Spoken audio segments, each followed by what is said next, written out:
नमस्कार मित्रहो. तर आज एका महत्त्वाच्या प्रश्नावरती चर्चा करण्यासाठी आम्ही या ठिकाणी एकत्र आलेलो आहोत.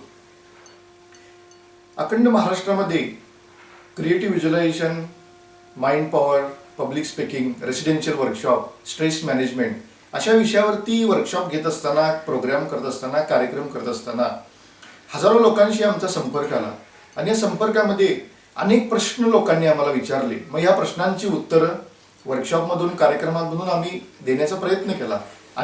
काही लोकांनी प्रश्न हे आम्हाला 1 to 1 विचारले, फोनवरती विचारले, प्रत्यक्ष येऊन विचारले आणि त्या वेळेला त्या प्रश्नांची उत्तर देण्याचा सुद्धा आम्ही प्रयत्न केला आणि लोकांच्या जीवनामध्ये एक नवी ऊर्जितावस्था आली. लोकांच्या गाड्या राजमार्गावरती आल्या आणि यामध्येच एक प्रश्न गेले काही वर्ष आम्हाला कॉमन ऐकायला मिळाला. तो प्रश्न असा होता की आम्ही आमच्या जीवनामध्ये सगळं काही करायला लागलोय, सर्व काही करायला लागलोय, मेहनत करायला लागलोय, कष्ट करायला लागलोय, पण सर लोक असं म्हणतात की आम्ही सगळं करायला लागलोय पण ज्या प्रमाणामध्ये आम्हाला यश मिळायला पाहिजे ते यश मिळताना आम्हाला दिसत नाही, ती सहजता आम्हाला मिळत नाही. तर ही का मिळत नाही असा लोकांचा प्रश्न आहे. तर मित्रहो, हा कदाचित प्रश्न तुमचा सुद्धा असू शकेल की आम्ही भरपूर कष्ट करायला लागलोय पण सहजता आमच्या जीवनामध्ये ही येईना झालेली आहे. तर याच प्रश्नावरती चर्चा करण्यासाठी महाराष्ट्रातील सुप्रसिद्ध mind trainer Vitthal Kotekar sir आपल्या या ठिकाणी आलेले आहेत. तर मी सरांचं या ठिकाणी मनपूर्वक सर स्वागत करतो तुमचं.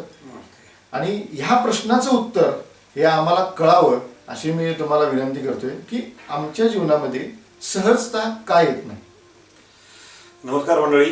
तर बघा, फार महत्त्वाचा हा प्रश्न आहे. तर आपण ज्या विश्वामध्ये राहतो, हे जे विश्व आहे या विश्वाचा पसारा अफाट आहे. हे विश्व प्रचंड सगळ्या बाजूनं नटलेलं आहे, बहरलेलं आहे, फुललेलं आहे, उमललेलं आहे आणि सगळं भरलेलं आहे. या विश्वामध्ये या विश्वशक्तीनं असंख्य जीवांची निर्मिती या विश्वामध्ये केली. तुमच्या माझ्या अवतीभोवती अनेक पक्षी, प्राणी, वन्यजीव, सर्व हजारो लाखो जीव मुक्तपणे सर्वत्र संचार करताना आपल्याला दिसतात. त्यामध्ये माणूस पण आहे. आणि मग आपल्या ह्या सगळ्यामध्ये जर बघितलं, सर्व पक्ष्यांचं, प्राण्यांचं जीवन जर बघितलं की अगदी सहज आहे, सहज आहे. त्याच्या जगण्याला, त्याच्या जीवनाला जे काय त्याला पाहिजे आहे, त्याला जे काय पाहिजे ते सगळं त्या निसर्गानं त्याच्या अवतीभोवती सर्व ठेवलेलं आहे. मुबलक विपुल प्रमाणात ठेवलेलं आहे सगळं. आणि हे ठेवलेलं बघितलं तर ह्या पक्ष्यांचं जीवन अगदी सहज चालू आहे. तुमच्या प्रश्नात सगळं सहज चालू आहे पक्ष्यांचं जीवन. त्यांना फक्त त्याच्या हौसमधून, म्हणजे त्याच्या बिळातून, त्याच्या गुहेतून बाहेर पडल्यानंतर त्याला बाजूला सगळं ठेवलेलं आहे. फक्त आवश्यक ते प्रयत्न करून त्याला ते मिळवायचं आहे आणि आपलं घ्यायचं आहे आणि त्याचा उदरनिर्वाह करायचा आहे. पण सगळं ठेवलेलं आहे. म्हणजे प्रयत्न करायचा अवकाश त्याला सगळं ठेवलेला आहे. त्याच्या जीवनामध्ये सहजता चालू आहे. आणि मग हे सगळं सहज मिळते लक्षात आहे. त्याचं कारण आहे, त्याचं जीवन सहज का चाललेलं आहे, त्याचं कारण आहे त्याचा भरोसा.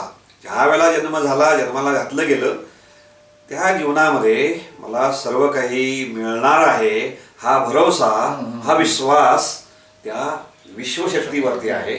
आणि विश्वास असल्यामुळं, भरोसा असल्यामुळं त्यांचं जीवन सहज चाललेलं आहे.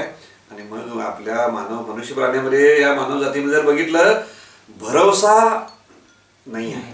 विश्वावरती भरोसा नाही, माणसांवरचा भरोसा नाही, एकमेकांवरचा भरोसा नाही, कुणावर भरोसा नाही. आणि भरोसे नसल्यामुळे त्यांना मिळत येईल. म्हणून तुमच्या माझ्या अवतीभोवती जर तुम्ही बघितलं, अनेक वेळा आपण रोज वागताना आपण म्हणत असतो, या माणसावर विश्वास ठेवा, हा माणूस विश्वासू आहे, भरोशाचा आहे.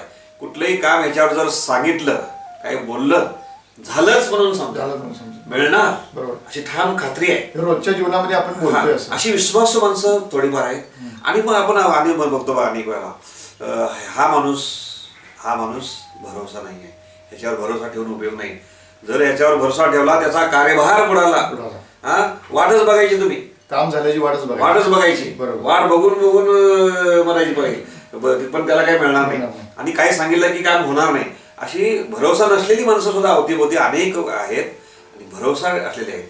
आणि मग तसं हे रोजच्या जीवनामध्ये आपण आहे, तसं आपला भरोसा, आपला विश्वास त्या विश्वशक्तीवर आपण जर ठेवला तर आपलं सुद्धा सगळं सहज होणार आहे, मिळणार आहे सगळं आपल्याला. पण आम्ही भरोसा ठेवत नाही, विश्वास ठेवत नाही. आणि मुबलक एवढं आहे इकडं, आमची दृष्टी व्यापक अशी नाही. म्हणजे प्राण्यांनी जन्म झाल्यानंतर, पक्ष्यांचा जन्म झाल्यानंतर त्यांचा भरोसा होता विश्वावरती की माझ्यासाठी सगळं मुबलक प्रमाणामध्ये ठेवलेलं आहे. आणि याच्या विरुद्ध ज्या वेळेला निसर्गाने सगळ्या गोष्टींचा पुरवठा मानवासाठी दिलेला आहे, सगळं काही दिलेलं आहे, पण माणूस हा विश्वविधात्या शक्तीवरती विश्वास ठेवत नाही, भरोसा ठेवत नाही. हे एक महत्वाचं कारण तुम्ही आम्हाला सांगितलं. मग काही माणसं जर बघितली, त्यांचंही जीवन, समाजातल्या काही थोड्या लोकांचं जीवन अगदी असं ह्याप्रमाणे सहज चाललेलं आहे. पण संख्या न मिळण्याची संख्या समाजामध्ये जास्त, बहुसंख्या आहे. मग आता बघा, ह्याचं थोडंसं डिटेलमध्ये आपण जाऊया, ह्याचं उत्तर शोधूया आपण.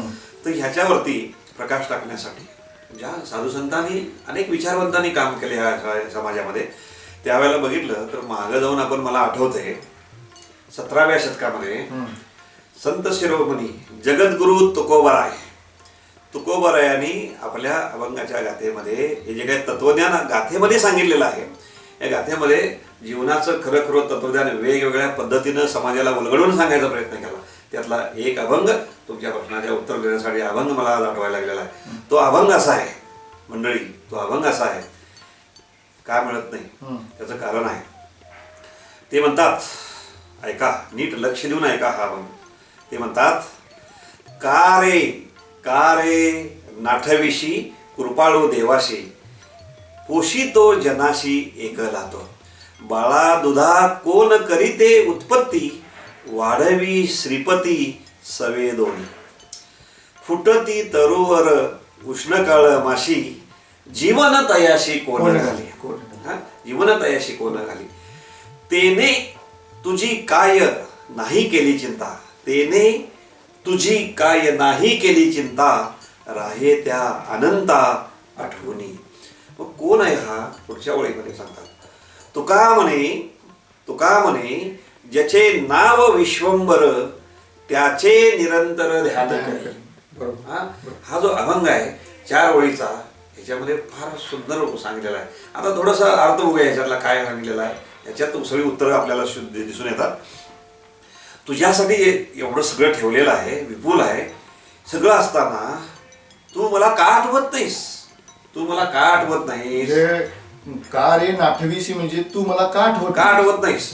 सगळ्या विश्वाचं, सगळ्यांचं पालन पोषण करणारा, पोसणारा मी आहे, आणि तू मला का आठवत नाहीस? हे पहिल्यामध्ये सांगितलेलं आहे. मग त्याच्यामध्ये 2 उदाहरणामध्ये त्यांनी सगळंच जीवनाचं तत्वज्ञान उलगडलेलं आहे. ते म्हणतात, पुढं, बाळा दुधा, जे लहान लेकरू आहे, जन्म झालं, बाळा दुधा कोण करीते उत्पत्ती, वाढवी श्रीपती सवे दोन्ही. त्या दोघांचं पालन पोषण करणारा कोण आहे? तो आहे. त्या बाळाला जन्म झाल्या दुधाची व्यवस्था केलेली आहे. 8 दिवस अगोदर केलेले नाही आणि महिनाभर लेट केलेले नाही, बरोबर त्या पॉइंटला व्यवस्था केलेली आहे. त्याच वेळेला दुधाची व्यवस्था केलेली आहे. तुझा जन्म झाल्या जर तुझी व्यवस्था मी केलेली असेल, त्या दोघांची व्यवस्था केलेली असेल, एवढं सगळं केलेलं आहे, बरोबर हे सांगतायत. पुढे जाऊन तुकाराम महाराज सांगतात आणखीन आपल्याला, फुटती तरुवर उष्णकाळ माशी, जीवन तयाशी कोण घाली. फुटती तरुवर उष्णकाळ माशी, जीवन तयाशी घाली म्हणजे काय? आपल्या अवतीभोवती, तुमच्या गावगाड्यामध्ये, अवतीभोवती जंगलामध्ये सगळीकडे जर बघितलं, बघा, ती जी काही जंगलातली आजूबाजूची सगळी झाडं आहेत, रस्त्यातली झाडं आहेत, त्या झाडांचं जीवन कोण फुलवायला लागलंय? त्या वसंत ऋतूमध्ये, कडक उन्हाळ्यामध्ये, त्यावेळेला पानगळ झाल्यानंतर त्या झाडांना पालवी फुटते, बहार येतो, नवीन बहार येतो, हिरवी गार झाडं फुलायला लागतात, मोहर यायला लागतो, आणि मग जंगल जे काय हिरवं गार होऊन पुन्हा उभं राहतं ताजं. अशा उष्ण काळामध्ये, गरमी वातावरणामध्ये त्यांचं पालन पोषण कोण करायला लागलेलं आहे? त्याला काय स्कीमचं पाणी घातलंय का? त्याला काय पाईपलाईननं पाणी घातलंय का? औषध फवारणी केली का? गांडूळ खत घातलंय का? काय कुठल्याही प्रकारचं रासायनिक खत घातलंय, शेणखत घातलंय? कुठलंही खत पाणी काही घातलेलं नाही आहे. पण त्याचं संगोपन, निगा राखण आणि सर्व हिरवगार करण्याची क्षमता, धमक त्या विश्वामध्ये आहे. एवढं सगळं केलेलं आहे. बघा, मग ह्या त्यांचं जीवन कोण करायला लागलेलं आहे? हे बाळाचं आणि ह्या सगळ्याचं जो असं दोन गोष्टीमध्ये तुकोबरायाने आपल्याला हे सांगितलेलं आहे. आणि मग हे सगळ्याचं कोण चालवणार आहे? शेवटच्या वळीमध्ये म्हणतात तेने तुझी काय नाही केली चिंता. हा, सगळ्यात महत्त्वाचं म्हणजे मग तेने एवढं सगळं दिलेलं आहे बघा. ते पुढच्या ह्याच्या म्हणतात तेने तुझी काय नाही केली चिंता, राहे त्या अनंता आठवणी, त्याची आठवणच मी केलेली नाही आहे. मग कोण आहे तो आहे तुका म्हणे ज्याचे नाव विश्वंभर, त्याचे निरंतर ध्यान करी. म्हणजे तो जो विश्वंभर आहे, विश्वाचा भार चालवणारा तो विश्वंभर, त्याचे निरंतर ध्यान करी. ध्यान करी म्हणजे अंतर्मुख व्हायचं.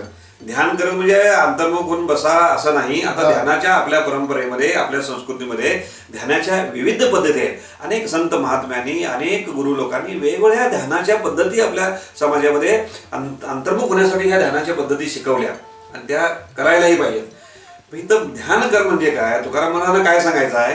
ध्यान कर म्हणजे सगळं जे काही तुझ्या माझ्या अवतीभोवती ठेवलेलं आहे ते सगळं विपुल आहे, त्याच्याकडे ध्यान दे. ध्यान कर म्हणजे काय? लक्ष दे. तुला काय काय दिलंय ते लक्ष दे अवतीभोवती.